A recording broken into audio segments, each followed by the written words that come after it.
What's going on, YouTube, fam? This your boy Tony 2 times, and we back with another episode of Hood Tales, man. Before I start, be sure to tap that like button. Definitely watch this video to the end to hear the full story and all the details in the case. For the day one, fam, y'all already know it's all love. Thanks for tuning back into another episode. If you're new to the channel and you feeling the content, feel free to subscribe. Definitely hit that notification bell so you can be notified every time we drop a new video. Oh yeah, feel free to share the channel with your peoples. Everybody is welcome. Let's get right into the story. As men, even if you choose not to indulge, we have all heard about dating or online escort services. Whether you are at work, talking to fellow co-workers, or chopping it up in a barbershop, the conversation might pop up on pay-to-play websites where you can go to, pick your type of female you are looking for, contact them, and for whatever ticket or price y'all agree on, meet up and do adult activities with no strings attached. For most men, they call that tricking off or paying for something that is usually free if you meet a woman the traditional way and get to know her. Eventually, things will get to them intimate stages, but others choose to skip past the small talk, ask what's your price, and come out of pocket.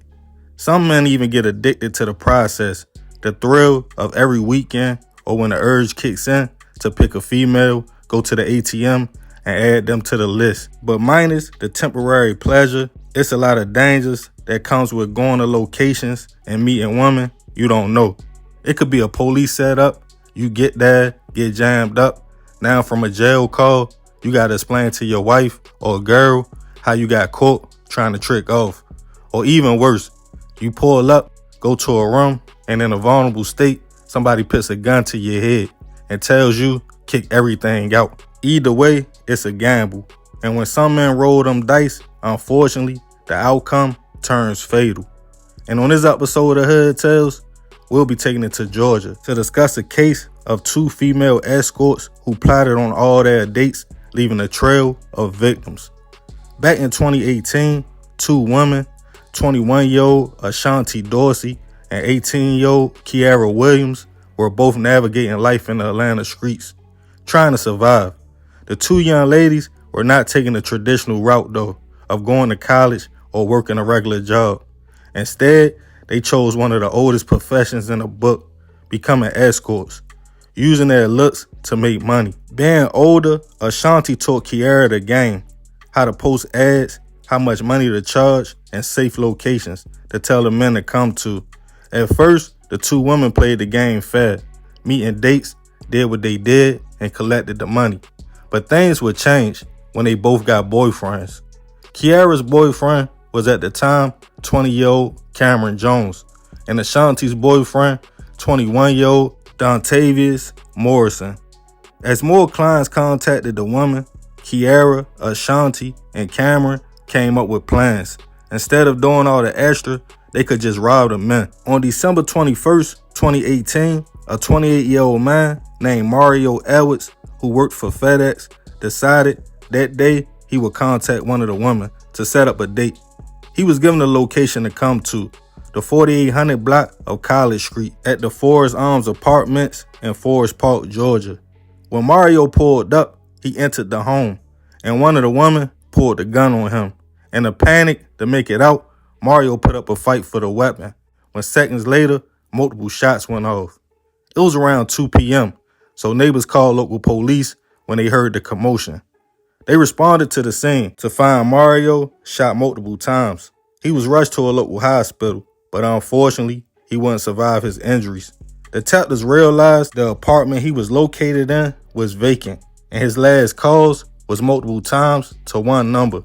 Mario's family let it be known his truck was missing, his wallet, wedding ring, and $900 from his credit card. The credit card purchase was through Square Cash and sent to Ashanti Dorsey. Mario's car was later found abandoned in Atlanta. As police worked to track down Ashanti, it wouldn't be long before one of the women struck again. On December 28th, 2018, 46-year-old Roger Crawford of Barnesville, Georgia, had been at home with his 4 kids, a married father who had a great career. at J&M Truck Lines. He told his family he would be back. He was going to his job to check the schedule for the week. But instead, he got in his vehicle, got on the Escorts site, and contacted Kiara. She agreed to meet and told Roderick to come to a handy mart in Thomason, Georgia. When he got there, Kiara walked to the car. Excited, Roderick didn't even peep. Cameron was creeping up and upped the gun on the man. He told him to get in the back seat of his car. As fight or flight kicked in, Roger tried to take the gun before being shot once. Still alive but hurt, he pleaded with the couple. Like, take whatever y'all want. I have a family to go home to.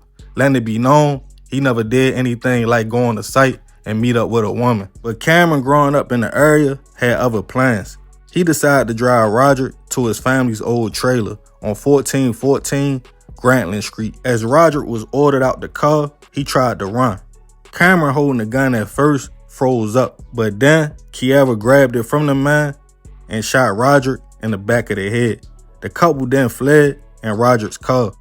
His wife back at home realized her husband called her at about 7:19 p.m., but every time she called back, his phone went straight to voicemail. Concerned, the family quickly filed a missing persons report.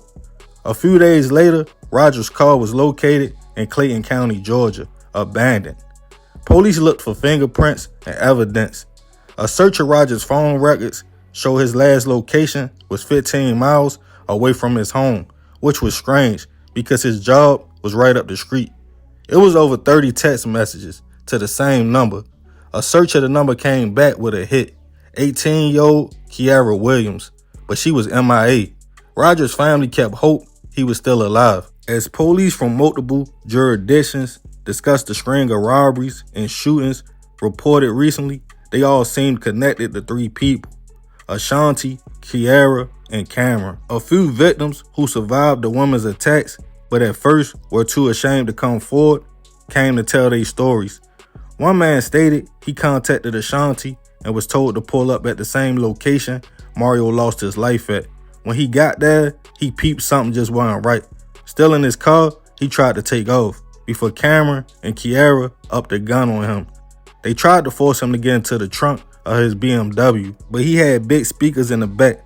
Seeing the opportunity, he took off running, but not before being robbed of his wallet and rings, in which Kiara later pawned. His BMW was later found abandoned. Another man pulled up to a location after contacting Kiara.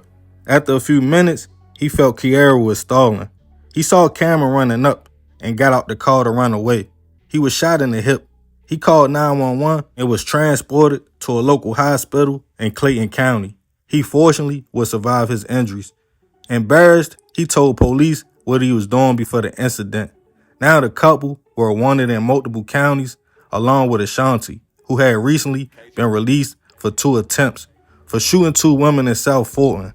Now she was wanted in connection for the death of Mario, and Kiara and Cameron wanted for 2 attempts, disappearance of Roger, and the hit on Mario. But this wouldn't be it. On January 2nd, 2019, Clayton County Police was called to an apartment complex in the 900 block of Lakeview Drive to shots fired.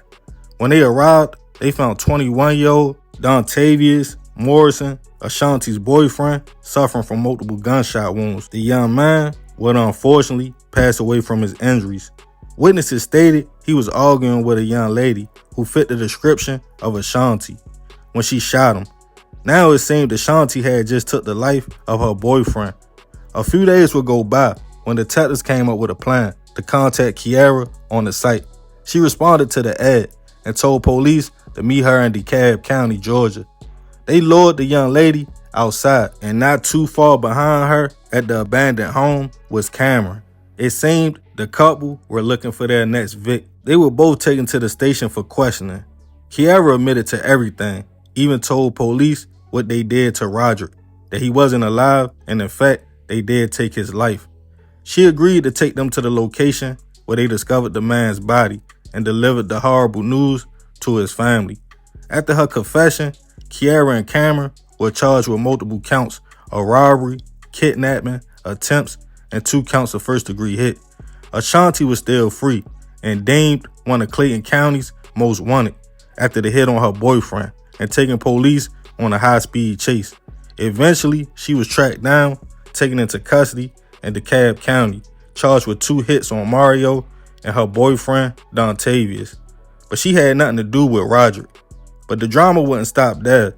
While in custody, Cameron would write a letter trying to convince his peoples on the outside to attack the bus while he was on his way to court, shoot the guards so he could escape.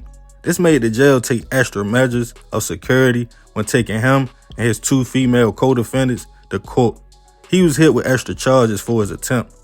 As the case made its way to trial, Kiara agreed to testify on camera and tell everything, but it wouldn't help as she was found guilty on all charges and sentenced to life plus 20 years in prison.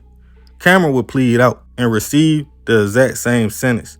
Fighting her own separate cases, I couldn't find any information on Ashanti's sentencing or if she pleaded out or was found guilty on any crimes. She might still be going through the court process.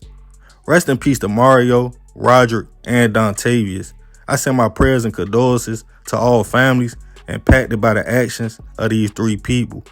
It's not unusual for us men to put pleasure over everything, even logical thinking. Sometimes lust gets the best of us and we don't realize things are really decent at home. Roderick had a beautiful wife and family, but put it all on the line for an escort, and unfortunately, it cost him his life.